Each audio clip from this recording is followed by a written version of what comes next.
Hello my dear students, as we are talking about the acceleration due to gravity. हमने last lecture में देखा the variation in acceleration due to gravity due to the rotation of earth. हमको पता है कि जब हम acceleration due to gravity small G की बात करते हैं तो एक वेरिएबल है, और अर्थ सरफेस से अगर ऊपर जाते हैं, if we are moving above from the earth surface, this acceleration due to gravity decreases, and already we have derived the formula.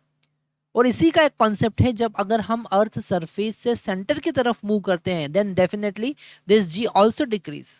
Okay, तो वहां पर भी वो डिक्रीज होगा जो हम डिराइव कर चुके हैं। रोटेशन के कारण भी हम वेरिएशन इन जी डिराइव कर चुके हैं, उसके उस पे बेस हमने कॉन्सेप्ट देखे हैं। आज हम बात करने वाले हैं variation due to the shape of earth. Okay, हम आज बात करेंगे variation in g due to shape of earth. Okay, और ये एक बड़ा इंटरेस्टिंग फैक्ट है कि अर्थ का शेप जो है वो परफेक्ट स्फेरिकल नहीं है। ओके, वो ओवल शेप है, ऐसा ओवल शेप है। ओके, परफेक्ट स्फेयर शेप नहीं है, ओवल शेप है। और पोल पर, अगर हम पोल की बात करें, है ना, तो वहां पर जो रेडियस है, या फिर हम सेंटर से डिस्टेंस की बात करें, इसका सेंटर ऑफ मास से डिस्टेंस की बात करें आर पी, और इक्वेटर पे जो डिस्टेंस है आर ई, तो पोल पर डिस्टेंस क्या होगा, कम होगा, और इक्वेटर पे डिस्टेंस ज़्यादा होगा due to the shape of earth. और हमको ये भी पता है कि एक्सेलरेशन ड्यू टू ग्रेविटी का formula G M divided by R square होता है। मतलब यहाँ से g is inversely proportional to R square, है ना। मतलब r का वैल्यू अगर ज़्यादा है तो g का वैल्यू कम होगा, और r का वैल्यू जहाँ पर कम है g का वैल्यू ज़्यादा होगा।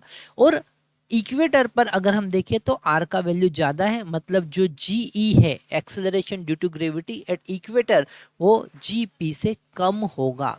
हमको ये पता है कि पोल पर जो रेडियस है वो इक्वेटर से कम है, मतलब acceleration due to gravity equator के कंपैरिजन में ज़्यादा होगा।